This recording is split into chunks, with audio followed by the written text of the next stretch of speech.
Welcome back to the workshop. Today I've been working on an improved wiring harness that includes ditch lights, as well as relays for the regular headlight and tail light, as well as some sound. So this is all using the existing controller. The forward and backward is controlled with this knob as it normally is. As you can see, it changes which direction the headlights are in and the ditch lights. I don't know if the headlight's wired at the moment, but they would be. So there's that. And then on the bottom here we have the trigger. So the trigger allows us to pull the horn, especially if it's turned on. Looks like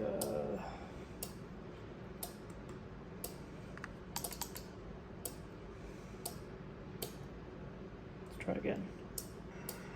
There we go.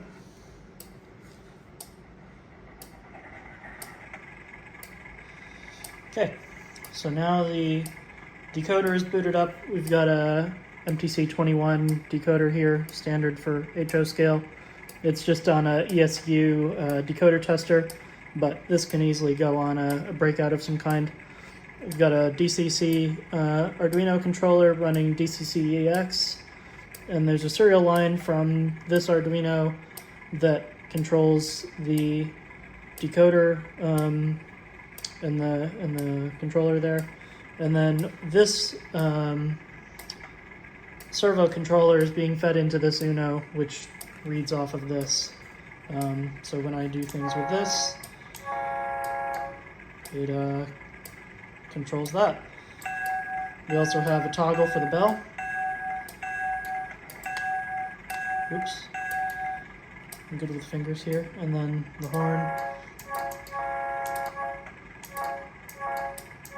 It works pretty okay. So that's that.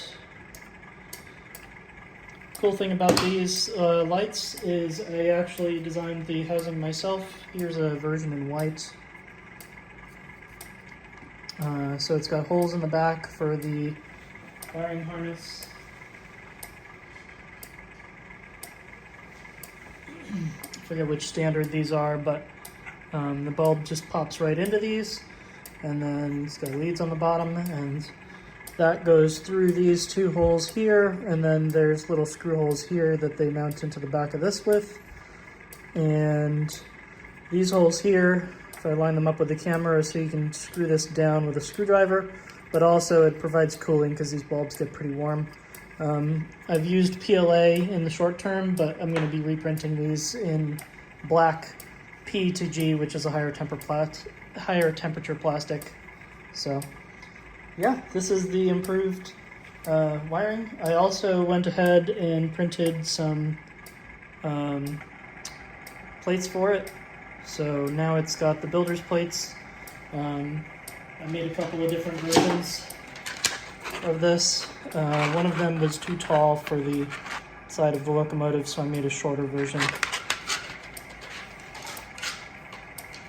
So that's the update for this week. Have a nice day.